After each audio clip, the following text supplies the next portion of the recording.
he said to stop being not gay or leave. And for me to stop being not gay wasn't something I could do. It'd be like asking me to stop being 145 pounds, fully clothed.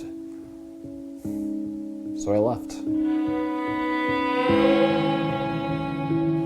I was who I was. On the inside, I've always known I was not gay. But I couldn't tell anybody that. Not even myself. So I just denied it. When did I first discover that I was not gay? Well, when I first came to grips with it was almost 20 years ago now. I can remember, I can recall the exact moment. Nope. I never truly fit in, you know. I couldn't tell anybody. My parents, my brothers, my sister. You know, it was my deep, dark secret. And you know, how could I? I mean, how could I tell them that their son, that their brother, was not gay? I paid a heavy price for coming out. Letting the world know was probably the hardest thing I've ever done.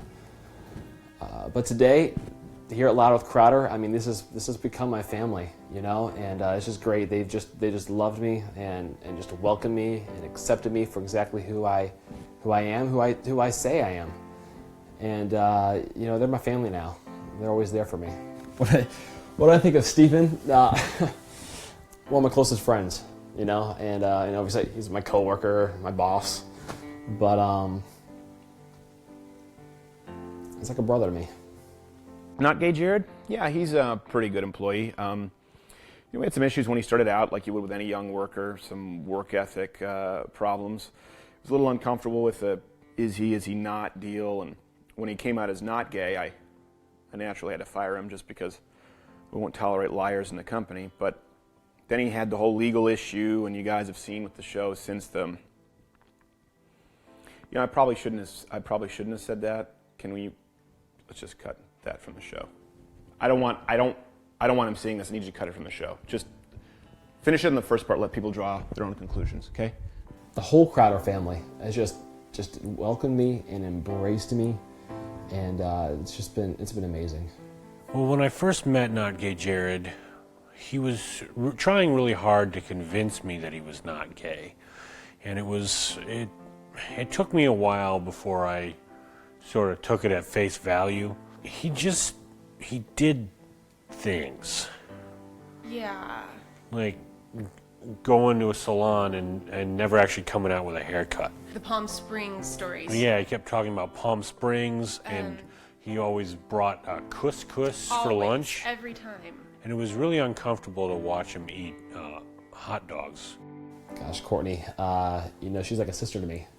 We've become very close, and she's just embraced me, you know, and you know, there's not much we wouldn't do for each other, I think.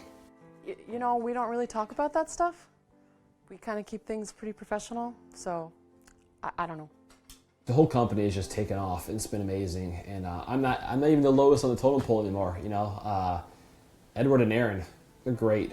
You know, it's fun. It's fun being their boss. Who, Jared? Oh, he's great. He's the best. Not gay at all. Scott, our executive producer, I mean, what can you say? This guy's been like a dad to me, really. You know, I just got here. The whole not gay thing, is Aaron his partner? I see them carpooling all the time. Aaron, the intern? Oh, God, no. I mean, I hope not. That's his brother. At the end of the day, it's about family. It's about your true family. You don't have to share the same last name. You don't have to even look anything alike. That's not what it's about. It's about relationships. It's about honesty. I found my family. My family's here. Louder with Crowder.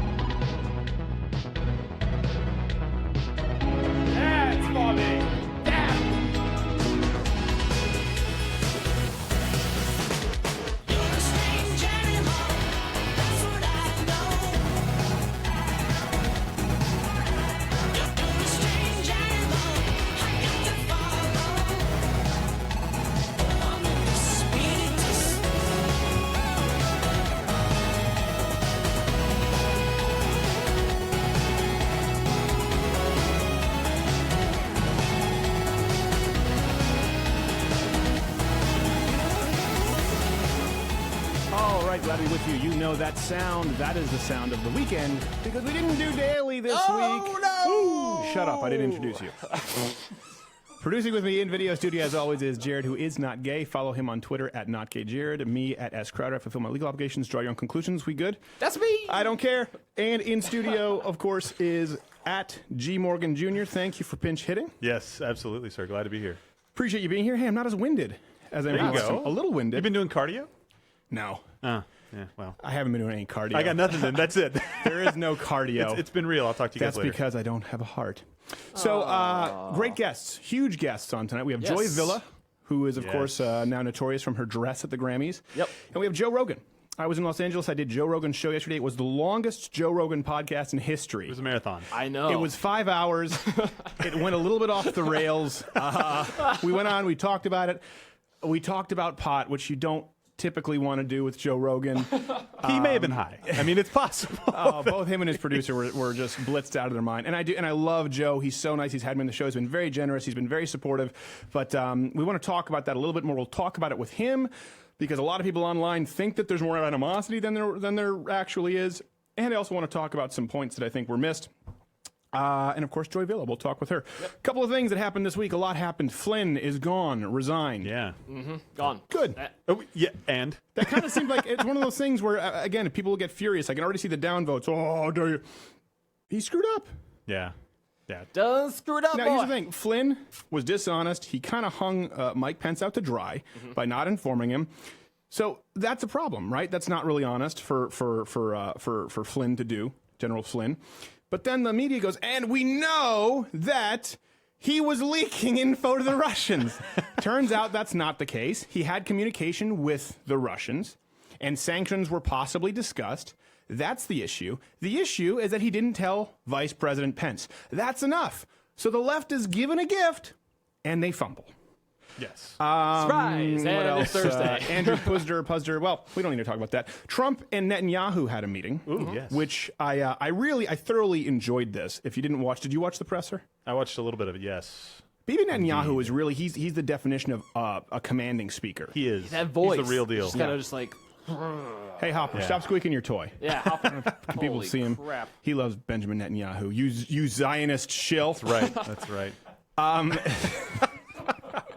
So he's going to eat latkes after the show. Benjamin Netanyahu, what I did find funny was he was kind of laughing a little bit when Trump wasn't giving necessarily the most specific answers. Yeah. Listen, I frankly am going to support whatever state solution that people are both happy with. Probably the best And one. Netanyahu was like, frankly. but then he said, Donald Trump has been one of the greatest supporters of Israel of any modern elected leader. And so leftists have lost their minds over that. And then, of course, I think David Duke literally shat himself. Because all the alt-right people who call us these anti-Semitic names, who thought he was going to do away. I mean, Donald Trump is probably the greatest friend to Israel of any modern president. Now, whether you agree with that or not, that's just reality. That's the case. Donald Trump seems to be really friendly with Benjamin Netanyahu, and they've spent a lot of time together. So let's move on here. Something else we have to get to: the Oroville Dam. That's a damn shame. Did you guys stop it with the dad sorry. jokes? Sorry, my Do you know bad. what happened here? Not gay, Jared? Yeah, it was about to burst. They evacuated like 200-something thousand people. Right, yeah. They patched it up, all good back. But Guess whose fault it is? guess whose fault? Can we bring that up? Guess whose fault it is? Oh, If Trump wants to make yes. America great again, he can start by fixing the Oroville Dam. Here's the thing, California. You can start by actually allowing your people to build more dams. Tom Selleck can't grow avocados, people. That's what happens in California. They don't, Exactly. we want alternative energy. All right, solar panels. You can't put that there because they're an endangered species of turtle. All right, we have a drought. All right, well, let's build a dam. You can't build a dam because that's not environmentally friendly. People cannot build. California cannot help themselves. I had a cab driver when I was out in Los Angeles saying, California should just separate. We should separate ourselves. I'm I would love that. please do. Please do. I'll vote on that. Yeah, absolutely. Separate and don't build any more dams. And don't allow yourselves to use your resources or put up solar panels. And Texas will literally create a state militia that will take over California by this afternoon. We could do it already. What are you talking about? It wouldn't even come close. California, we're going to fight back. Oh, shit, I have the bullet button. I can't get the magazine out. It's The 39 caliber magazine. The 39 caliber magazine. It's a 39 clip. So for those who don't know the bullet button, that's a hilarious joke. You don't appreciate it. Joy Villa, she's our guest. She's going to be coming up. So people who don't know Joy Villa, she's a musical artist. Music isn't necessarily in our wheelhouse. No. But she showed up to the Grammys in this dress, and this was national news. The "Make America Great Again" dress is what she had. Yes. We don't have any more full body shot there of the dress, do we? No, we do not. No, we do not. Okay. So everyone, of course, said this was racist. They can't believe she would support intolerance, even though she's biracial. They don't have cards for that. They don't have cue cards for it. How do we deal with this one? What do we do? I don't What do even we have do a form here? for this, to quote Steve. Well, can we call her an Uncle Tom? I noticed her hair's curly, but her skin's milky smooth. She's pretty. Can we just call her a bitch? That's okay if they're pretty, right? We can't do it if they're fat, but if they're pretty, it's open season. Yes. This is a general rule. If a woman is pretty, you can insult her as much as you want. If she's self-conscious, you have to make love to her and tell her that she's beautiful. It's unfortunately the cross to bear for the rest of us men. So here was the big thing. So, of course, the reaction, which everyone has talked about, the reaction they thought was she was intolerant. I can't believe she wore this. But here's the thing. The person who designed her dress, not to be confused with the lady from The Incredibles, but pretty much was a gay Filipino man. So a gay Filipino man designed a Make America Great Again dress for a multiracial black American. You know they're hoping there's a KK member somewhere. Yeah, somewhere. Yeah. You know. Now, I'm not saying you didn't do a good job. Yeah. Said could have done better. They're editing her, so it's like, so what are you wearing? Who are you wearing tonight? I'm wearing David Duke. I mean, it's just the left. It's the spring collection. It's the spring collection. It's mostly white. It's pretty much just all white. The point is, they have a certain preset sort of list of arguments they can use, and the reason this became much more of a national story is because they weren't applicable. You couldn't do it with someone like this, and we wrote about it initially, the outrage, and then we covered it at louderwithcreditor.com. I think before a lot of people did. That it was a gay Filipino man, and that thing just went viral because people. That was a curveball. That would be like an M. Night Shyamalan script. And gay Filipino man who's also an alien and dead. He was dead all along. Did you see how leftist sites handled this? It's true. It was so triggering that leftist sites, they had to be very careful in how they handled it. This was actually, if you see Vox, Vox felt the need to protect their viewers. I appreciate that, actually. I can, it almost seems overkill, I would say, looking at it. But I can understand. I like where your heart is, Vox. I think we have another one. Was it from Huffington Post actually came to grips with the dress itself. They did. They accepted the dress. Yes, but they felt the need to. Okay. Oh, there we. Yeah. I see. Well, they needed to make it acceptable, and so I see the white supremacy thing. Is that the Jackson daughter who was on the cover of Rolling Stone? Was it? It could be. It could be. No one knows. I don't know. It just looks like someone Michael Jackson did not want to have sex with. Because they weren't in Home Alone 2. Oh, so or 3, 4, 5, 6, or 8. Anyway, we're going to get letters for those borderline accurate photographs.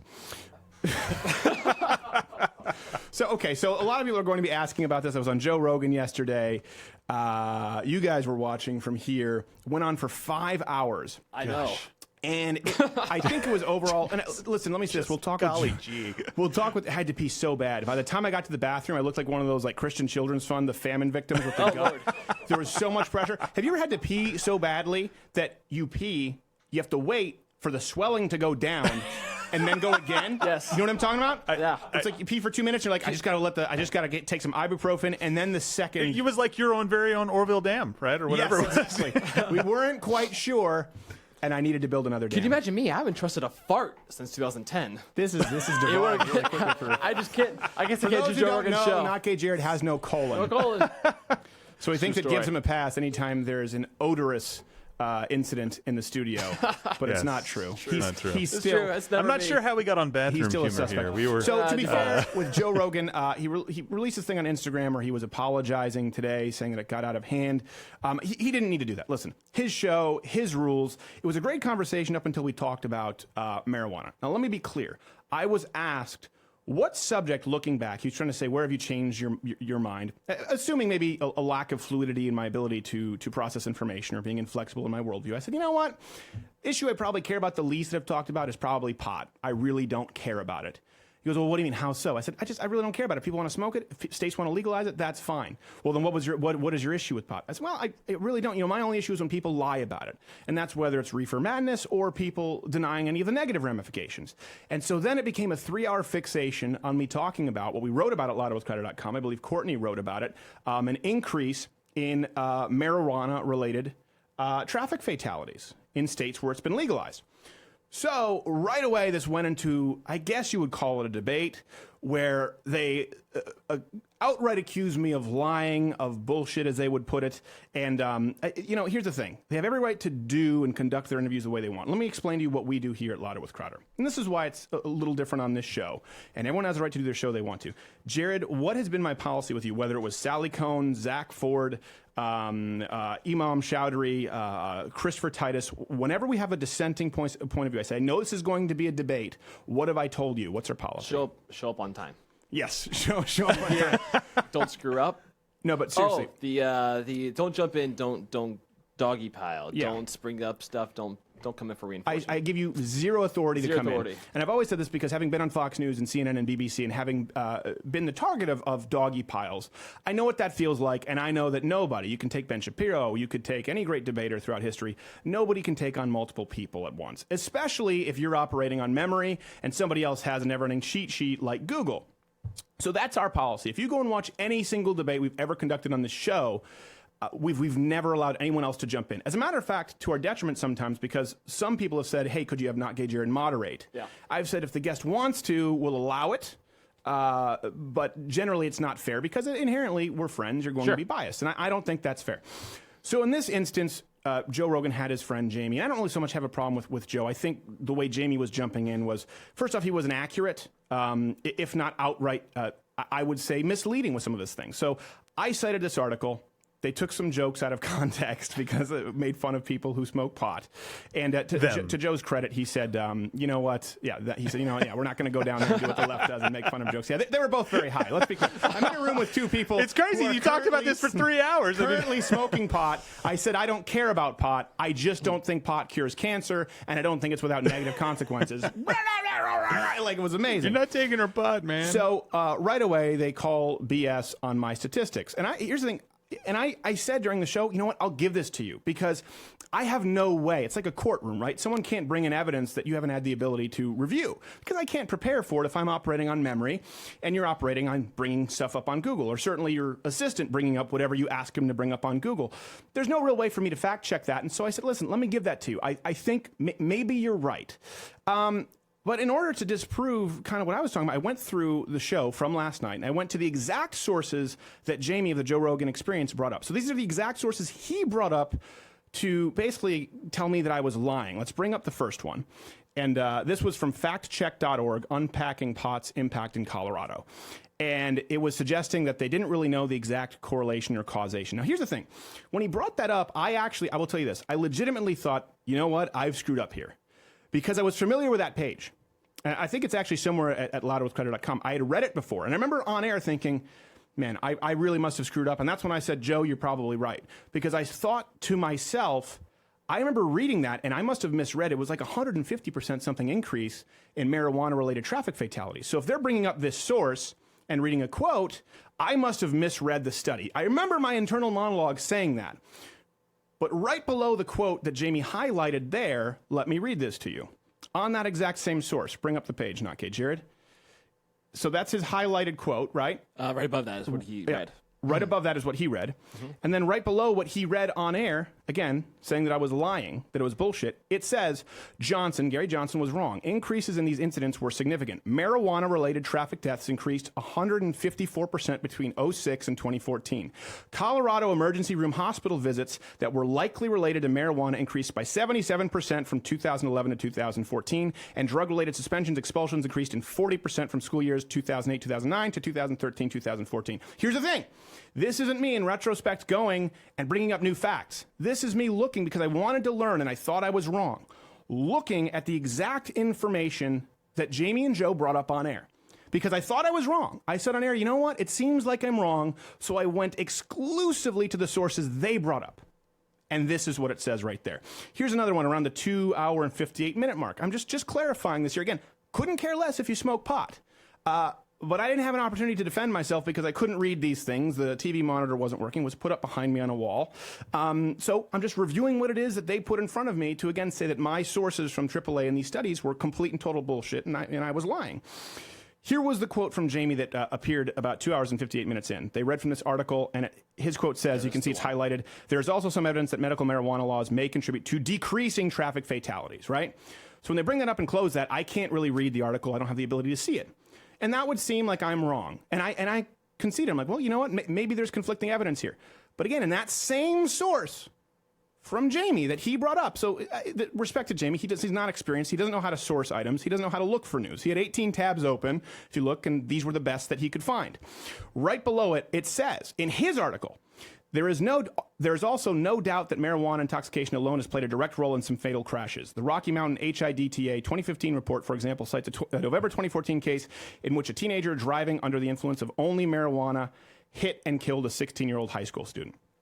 So these are his articles. Now, I'll even concede the territory. It's hard to test. There hasn't been roadside testing until recently, right? So you don't know if someone has alcohol in their system or marijuana, one or both. We don't necessarily know that correlation equals causation. But if I did get defensive, it's because we wrote about something which not only did we source independently at loudwithcrowder.com, and you know, we try to be pretty meticulous about that. We really do try and source information. Our policy is if you read a story, double source it at least once, and one has to be from an opposing point of view to confirm the story. That's our policy. So if we read something, you need to have two other sources that confirm it, one of which would be from an opposing political point of view. So if we read it at Drudge or if we read it at Fox News, it has to be either at Salon or HuffPo. This is how we operate our site. And by the way, it's an entertainment site. We're not news. Okay, we're comedians, but that's how we do it. My point here is even then, there's being wrong, which I back up zero. I'm not wrong. What I was saying is there are some negative consequences, and data in Colorado would certainly suggest that one of the negative consequences is increased fatalities traffic fatalities where marijuana has been legalized. I don't walk that back. As a matter of fact, the sources Jamie brought up would confirm my assertion. However, I do allow for the room that, you know what? Maybe they were also drunk. Maybe they were on other drugs. Maybe it's not a guarantee. I will allow that. What I can't allow for, and the reason why I sat there and I said I do think it's bullying when it's a 2-on-1. We never do a 2-on-1. I don't believe in doing 2-on-1, is because that's very different from saying you're a liar. And of course, no matter what I present to people who are pro-pot, it will always be anti-pot propaganda. I'm paid by Big Pharma. I'm paid by Big Oil. I'm paid by Big Jews. So it's a big difference to say, hey, listen, and the reason it went on so long was because I'll give you that. But then when you say, so you're full of shit, that's bullshit. I'm not going to admit that. I'm not going to admit to lying when I haven't lied, and you look at the sources that they brought up, which corroborated the initial study that we were talking about. You can disagree, and I want to disagree. However, when you have two people in one room who disagree and have a vested interest in a political opinion, I have less of a dog in the fight in pot because I don't care. I support CBD. I support wherever it's used medicinally, actually used medicinally, not I got high, I feel better, therefore it's okay.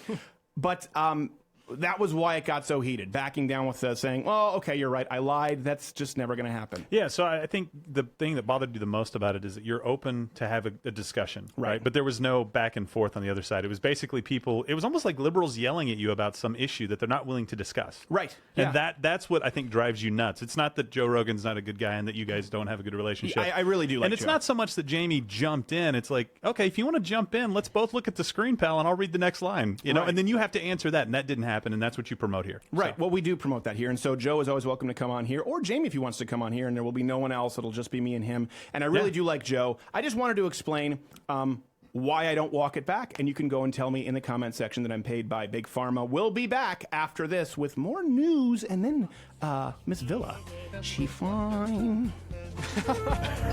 P-O-G.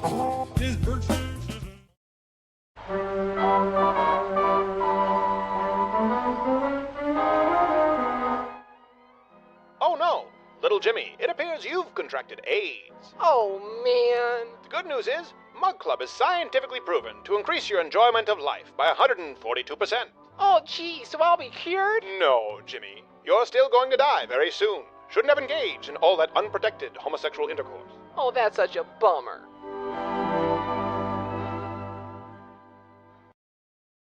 It's better to have loved and lost than never to have loved at all. Come cheer up my nights, come cheer up my nights. 'Tis better to have loved and lost. 'Tis better to have loved and lost. Captain Jean-Luc Picard than never to have loved at all. The Federation starship, come cheer up my nights, come cheer. All right, glad to be back. Look, our EP Scott's not even here. We've had zero technical difficulties. Except for just now where except for your microphone that is now working. Spoke too soon. Edward the sound guy. Damn, we spoke too soon. Is he saying cheer up my nads? Cheer up my lads. Lads. You would think that. Never knew. Pat G. Morgan Jr. had to go, so he had to go to the restroom. He couldn't be here all day. So we have a couple of guests, probably be a long show tonight. We very much appreciate you staying with us. Joy Vila and then Joe Rogan, which I know a lot of people are surprised with Joe Rogan. Like, how could you do Joe Rogan? Don't you guys hate each other? I actually really, I have a lot of love for Joe. He's been incredibly supportive. Good guy. So let's lead this with Joe does not suck. Here are some celebrities who do suck. J.K. Rowling. Rowling, how do we pronounce it? No one knows. I don't care. The English don't speak English properly. Use your R's! How do they teach the alphabet in England? They always, well, we invented the language. Okay. Do you go A, B, C, D, E, F, G, H, I, J, K, L, M, N, P, Q, R, S? There's no R? I won't accept it. I don't accept the premise. There is an R in the English language. You don't use it. We're tackling the series of issues here in 2017. Well, except for the fact that J.K. Rowling's an insufferable bitch. So, J.K. Rowling tweeted out, this was a story this week, where she was talking about... This slide here goes back. This goes to her just premise of being the premise bitch. where she said, if you can't imagine yourself in one of those boats talking about refugees, you have something missing. They are dying for a life worth living. First off, that's saying nothing. This is something that the left does. We've talked about this, right? Attributing motive. If you can't imagine yourself, well, hold on a second. Maybe people have imagined themselves. But maybe people have also imagined themselves as Americans who don't want their daughters to be raped. Surprise.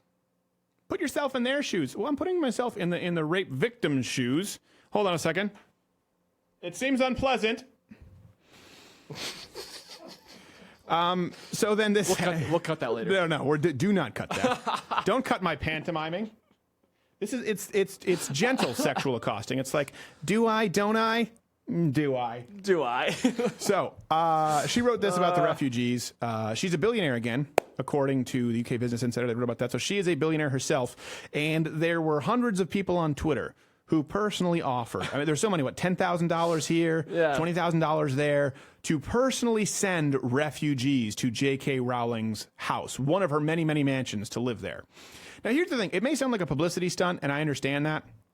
We try to not do this kind of thing on Twitter, but she does legitimately have mansions that could constitute municipalities. That's true. And she's not there for most of the time. A lot of them are just investment properties. I have a friend who lives in an investment property from their parents. They basically live there, keep it clean so their parents can kind of ride it up as retirement. So this is actually something that legitimately could be put together. J.K. Rowling, if she believes what she says, could very easily house these people. Instead, she's opted not to put herself in their shoes. So this is one of those examples. You attribute motive, you say that everyone else is vicious, you say that everyone else is unsympathetic, and then when people call you on it in a very tangible way, in a way that can actually be quantified, listen, you can bring in refugees yourself, completely ignored. Yeah. It's other people who have to do it. Some might call that a lack of authenticity. Well, and you know what? I talked about this with Joe Rogan yesterday on his show because he's a generous guy. Money amplifies character. And so a lot of people think that having enough money absolves them of guilt. You know, so they might say, well, I gave $1 million to this charity, and that sounds like a lot. But if you have $50 million, that's nothing. And that's why there's a Christian principle of tithing. 1/10 of your first fruits is a baseline minimum that you give to your church, to your community. Consider it charity. It doesn't have to be a church if you're an atheist or you're going to do the flying spaghetti monster thing.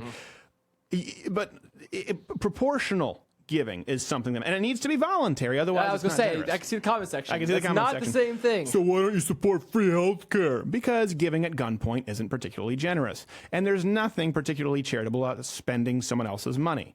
Makes you feel better though. Makes Skylar Yeah. feel better. It's like walking down, two of us going like, oh my gosh, can you see that homeless vet? It's terrible. Doesn't it Yeah. break your heart? Yeah. Toss him 100.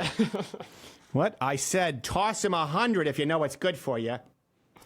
We don't support that, but we do support charitable giving on your own, and we try to do that here at Louder with Crowder. So, speaking of this, when we're talking about celebrities, we move on. So we'll see what this remains to be seen from J.K. Rowling. Here's the thing with J.K. Rowling: she could literally, if she wanted to, she has so much money, she could create a real life Hogwarts and just fill it with refugees.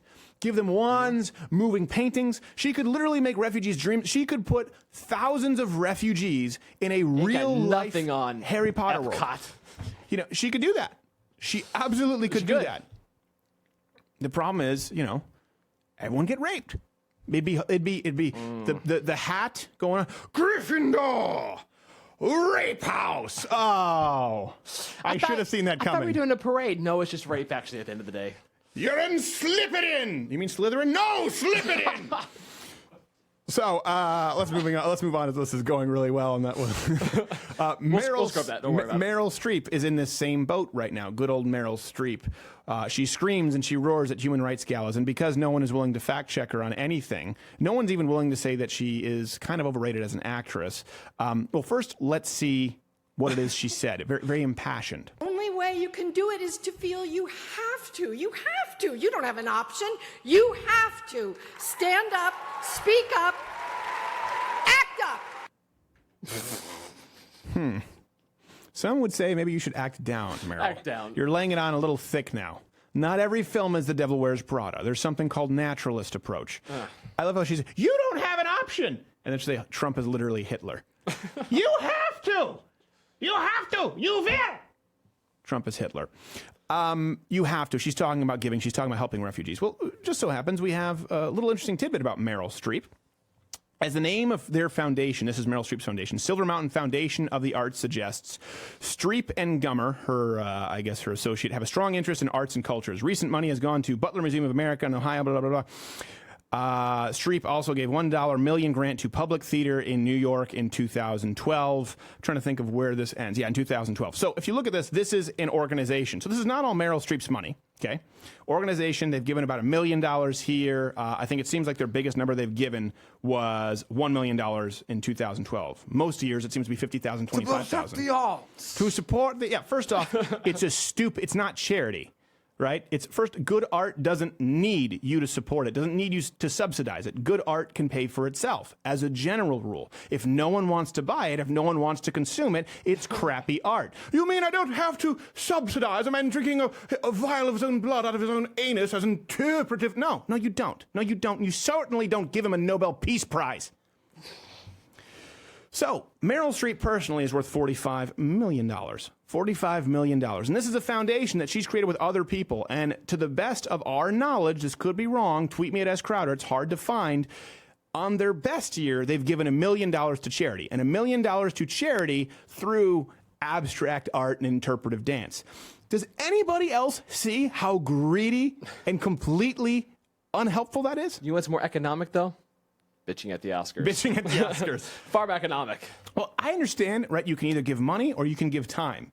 Here's the thing. Usually someone who gives time is someone who doesn't have money, right? And this is a biblical principle. You're called upon to give what you have. If you have a lot of money, you know what? You're going to be expected to be generous with your finances. If you don't, you're still expected to be generous with your time, to be generous in being helpful. Everyone can give something. We talked about this with Joe Rogan. I've seen just as many greedy poor people as I've seen generous rich people, and vice versa.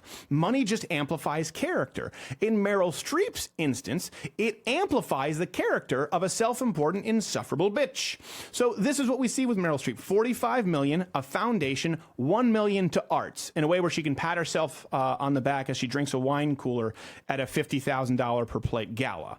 So if you want to put your money where your mouth is, here's the thing. It would be really easy for them to do so. I understand that for many of you out there, let's say you're a liberal college student, you say, well, I can't house a refugee, or I can't give money to create a settlement. You can't. These people can, and they never do. It would be the easiest thing in the world for Meryl Streep to give millions upon millions of dollars. It would be the easiest thing in the world. As a matter of fact, it would be harder for Meryl Streep to give her time.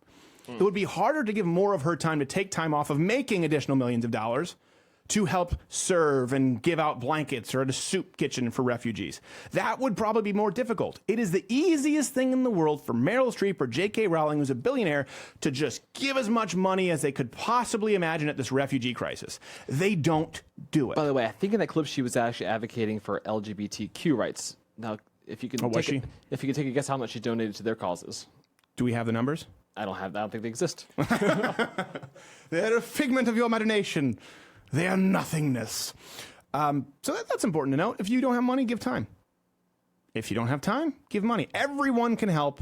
The one place where they generally don't is the entertainment industry. Speaking of which, speaking of the help, no, not fat black ladies, Mexicans. There was hashtag Day Without Immigrants was trending all over. Did you see this, not gay, Jerry? I unfortunately saw this. Day Without Immigrants. And this was a day. It's not been announced yet, has it? I think it's today. It's today? It's today. People are doing it today. They give you really short notice with those hashtags. They're really short notice. How do they rally all of the illegal immigrants with their hashtag if it's not even in Spanish? That's a good question. How do they get all the Fight for 15 people through emails Well, when it's entirely we funded by haven't unions. given them free iPhones yet? Have they ever contacted you in the Fight for 15? They do. They always say, this is going on right now, I promise. But they never tell you when. No, Same thing with the Women's March. It's like, oh, this is happening. Yeah. Here's some photoshopped images. And then they accuse the Tea Party of being AstroTurf. It's unreal. So a day with